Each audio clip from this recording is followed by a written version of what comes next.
I want to bring on now another one of the Institute of Noetic Sciences' beauty queens. This is Marilyn Schlitz.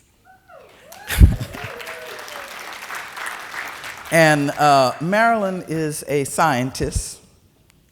Marilyn is a filmmaker. She's an author, and she's the former president and CEO of the Institute of Noetic Sciences. Be ready to change, make a shift in your consciousness regarding life and death. Thank you. Good morning. It doesn't get much better as a warm-up than what we've just had. Oh, I want to thank you. I want to just celebrate being here. I'm grateful to be back with the Noetic tribe. I'm proud of Cassie and all her great leadership. Feels just really inspiring. So, let's see. There we go. So I come by this project before I can even remember. I was a precocious, inquisitive empiricist, 18 months old, dressed in my cute little pink jammies, exploring the world, and my father had inadvertently left a can of lighter fluid on the kitchen table. And I did what little 18-month-olds do. I put it in my mouth. And I ended up in and out of intensive care for about 3 months. And I don't remember any of it, but I'm sure it planted seeds of reverence for me, deep appreciation for the health and healing practitioners, the nurses, the doctors, the candy stripers, all who were there to hold me and nourish me. And I think in that experience, I have really gained an appreciation for those people on the front line. I also think it gave me insights into that kind of semi-permeable membrane between living and dying. And having these kinds of experiences so early, I think gave me a sense that there is something about the powers and potentials of consciousness. And so I believe that that's really how I came to be here and how I, developed this lifelong fascination. So this topic of death is timely. We are in the midst of a revolution. There is a huge trend demographically all over the world, and they call it the silver tsunami. It started in Asia, is transitioning through Europe, and coming to the good old United States of America. And we are aging. And we are having to deal with the complexities of that in a way that we had never done before. The institutions that support us, the people and the personnel, and the values. This slide here shows the situation.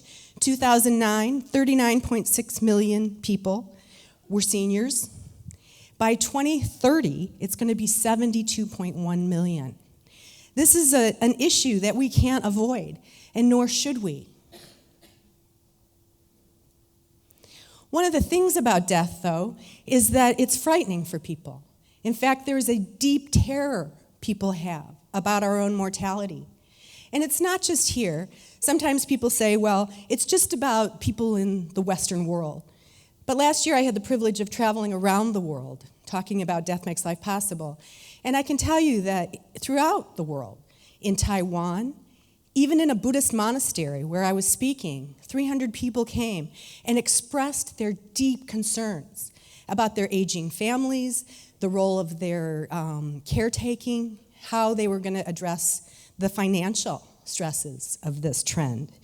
Throughout Europe, I saw the same thing. People were in tears about their appreciation for the opportunity to have this conversation, to begin to talk about something that is deeply frightening for many people. One of the things that we see is that there's this field called terror management theory, and Ernest Becker is a great inspiration. He wrote The Denial of Death. And in this work, they have discovered that this deep concern we have, I'm actually going to go back to this slide here. This fear, this terror that we experience is something that leads to very aberrant behaviors. So one of the things they've discovered is that if people are unconscious of their own fear and their own anxiety, and they don't deal with it in a positive way, in a self-esteem fashion, it leads to these kinds of pathological behaviors.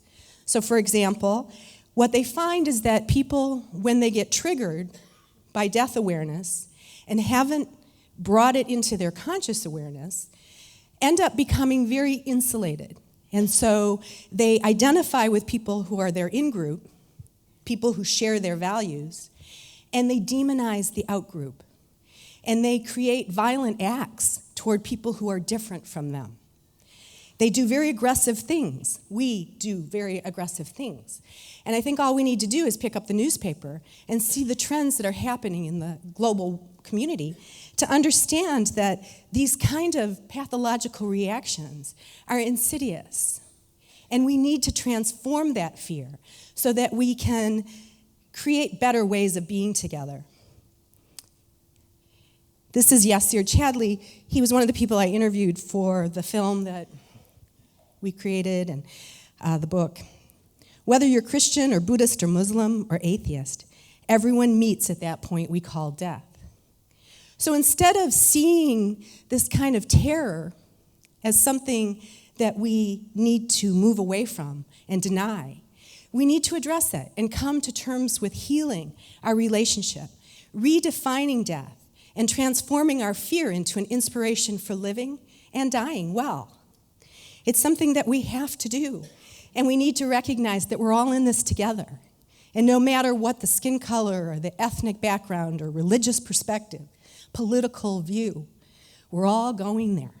And we need to have an opportunity to think about it in a new way. Karen Wyatt is a hospice physician, and she's somebody who is a champion around this topic of transforming our fear of death. She's had this opportunity of working with dying patients who faced their own mortality, and at the end of their lives, gave her wisdom. She was in grief. Her father had died.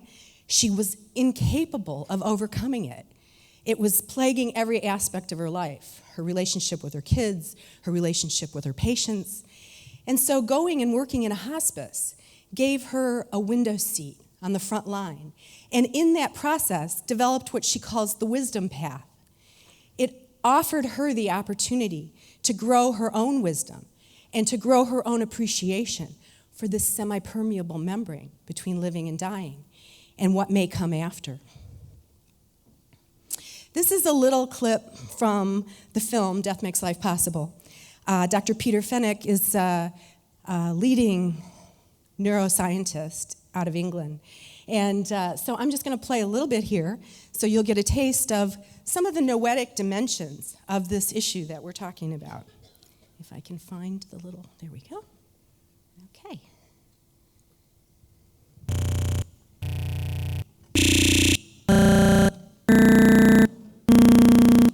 Okay, Qigong.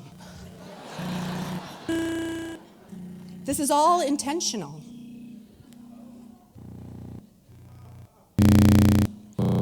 Okay, gang. What's happening?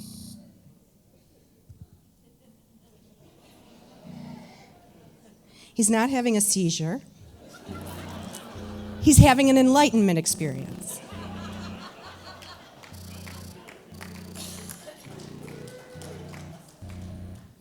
They sometimes look the same, you know. One of the things we know about transformation is that it comes when we least expect it, and it can often be triggered by pain. So I'm having a real transformational moment. No, I'm good. We're good. So just to say, I've had the privilege in the last 3 years to collaborate with Deepak Chopra on making this film, and for the opportunity to interview these masters from different world traditions, trying to understand from those people who have dealt with their own death awareness, who have overcome their terror and their fear, in order to inspire people. And in that process of being with them and experiencing their own transformation, it has been an amazing gift to me, because I've come to a greater appreciation not only for my own fears and anxieties, but the relationship we have as noetic scientists to this idea of consciousness and what happens when we die. And so this is a kind of key question that we explore in the film and in the book and in the educational programs that I'll tell you more about.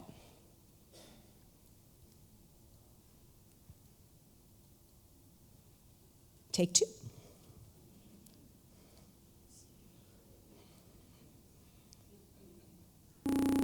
Wow. Okay, just go to the next slide then. So the film is available in the bookstore. You will have the opportunity to experience it. So let me just tell you what that video clip was going to be. So Peter has been doing this astonishing work with patients who are dying and really documenting in a systematic way not only a near-death experience, but death experiences, and the whole relationship that people have with these noetic qualities at the moment of death. And so he's documented in a very systematic way a variety of different experiences, and this notion that there is something beyond, and that at that moment of death, people are often experiencing the care and love of their departed, who come as guides and help to usher them into the next phase of their existence. And in the process then, in this clip, we weave together Peter's work as a scientist and all the kind of rigor and discernment he brings to that, with then the story of Daniel Brinkley, who had an experience where he was struck by lightning, melted the nails in his shoes to the floor. He was, put into an ambulance, raced off. They kept telling each other, he's dead, he's dead. And he said, who's dead? And he had this experience of rising out of his body and witnessing the whole thing from the vantage point of an altered state. And so we are able, in the spirit of noetic sciences, to weave together what we can learn from that kind of objective pursuit of knowledge, which is the science, with then these deep personal experiences that people have had. These experiences that ultimately transform us, and ultimately transformed Daniel Brinkley. So one of the things that we look at in this project is the different cosmologies. As Yasser Chadley said, we all meet in the same place. However, there are different kind of models of what happens when we get there. And so one of the things I've been fascinated with is how we can learn from people like Ming Tong, like Lauren Artress, honoring atheism with Michael Shermer, really coming to my own appreciation for his worldview and the perspective that he brings. We looked at various people like Satish Kamir, is that right? Who talks about the metaphor of changing clothes, and that it's really about, leaving this skin and moving on to the next clothing. And also then the Native American model of this kind of cycle of life and an organic metaphor that instead of offering this fear-based system, really offers this notion that it is the natural cycle and that we're participating in that cycle. So why is it good to believe in life after death? There are a number of reasons. Belief in life after death is associated with the reduction in anxiety, depression, obsession, compulsion, paranoia, phobia, somatization. These are all good things. These are things we want. And interestingly enough, it's not associated with how often people go to church or engage in some kind of formal religious practice. So I encourage you to think about your own worldview, to explore your own beliefs, and importantly, to share this with other people.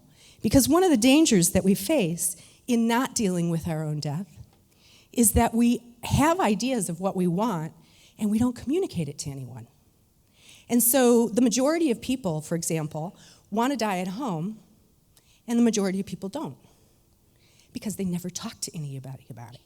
And including advance directives.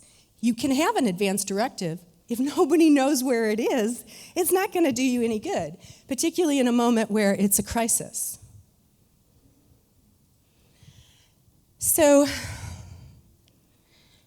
one of the things that we've been interested in as noetic scientists is really looking at the qualities and capacities of our consciousness. This project really was birthed out of the Living Deeply project, where we were chronicling transformations. And we interviewed 60 masters, talked to them about, what triggers transformation, what sustains it, and what it leads to. And the big question that we didn't address in the book, Living Deeply, was the big transformation. What happens when we die? And so we have been interested in looking at not only these phenomenological, experiential reports of near-death experiences, but really trying to understand the science of it.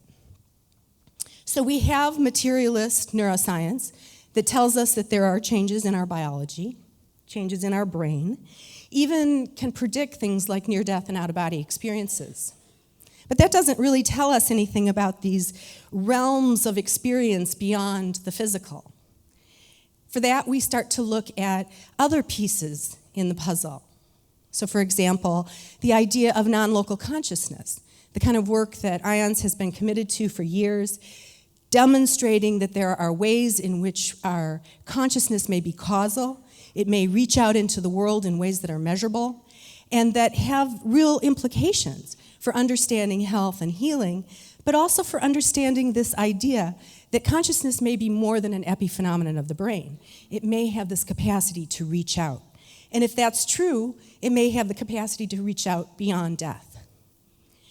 There's also this idea of mapping death experiences, like Peter Fenwick is doing, documenting near-death and out-of-body experiences with the idea that we can begin to see a pattern, and that through the systematic collection of these case reports, we begin to have data that speak to something profound and something deeply transformative. There's the study of mediumship. Arno Delorum is here.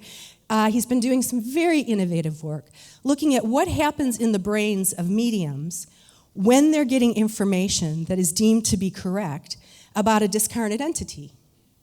And he's finding that there are ways in which the sort of memory center of the brain seems to open up, as though it's providing access to a different set of memories that are going on as another personality comes. It's all very preliminary, but it's very exciting. Reincarnation. We deal with this pretty extensively in the film. Evidence based on the work at the University of Virginia in Charlottesville, initially stimulated by Ian Stevenson, now Jim Tucker and Bruce Grayson and others, have systematically been collecting case reports of people who remember past lives. And more interesting is collecting stories where there are biological markers of the previous life. So for example, a child might remember being somebody who had been murdered. And they find that there are little scars at the front and the back of the head that match the experience of the previous life. This begins to look evidential. And when you collect enough of these, descriptions, it becomes data.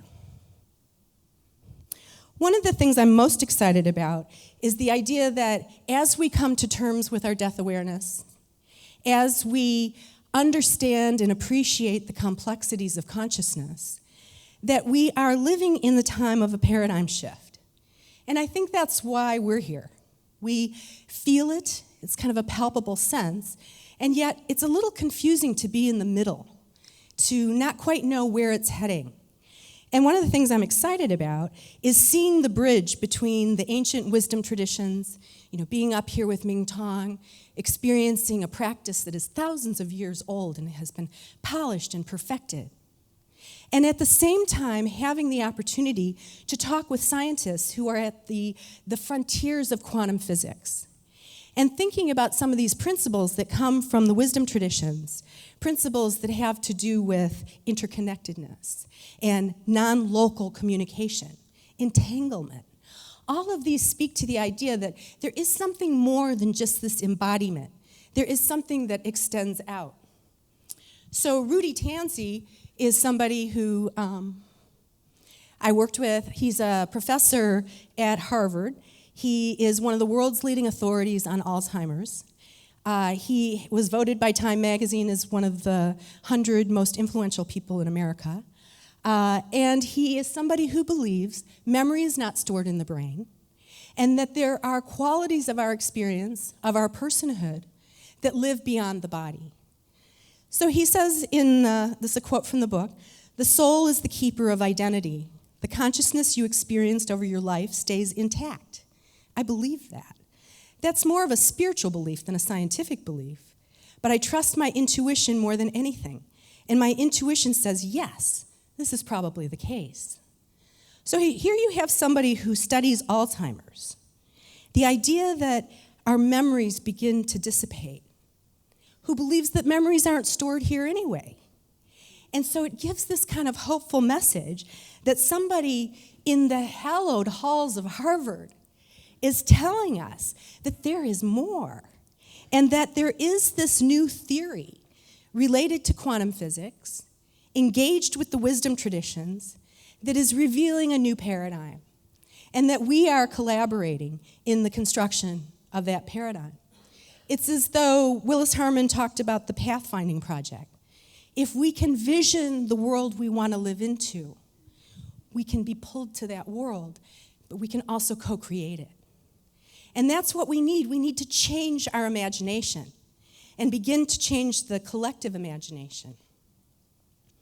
One of the things that I've learned in interviewing the masters from these different traditions is that there are different practices for preparing us for death and for helping us to gain a death awareness. Lauren Artris is a canon at Grace Cathedral in San Francisco. Living a good death or dying a good death, you could think of it either way, really means that the person dying comes face to face with that transition and that they enter it as fully and consciously as they can.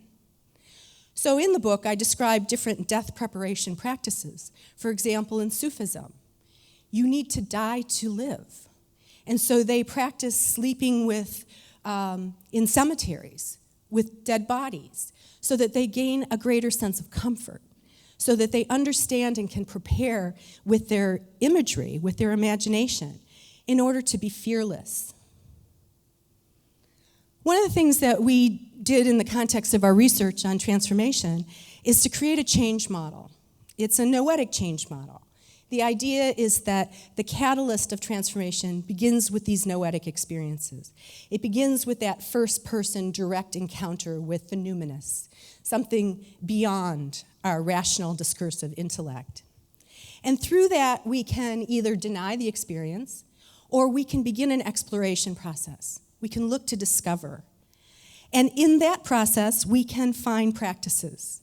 So just as I mentioned in Sufism, in Christianity, in Buddhism, in Hinduism, we find these death preparation practices that can allow us to build new habits, reconfigure our reactiveness towards something that doesn't need to be as scary as some of us think it is. And then it begins to seep into our consciousness in a way that becomes more than the practice at certain points in time and becomes about life as practice. And so as we begin to transform our fear and begin to live into the possibilities, we can see that life is practice.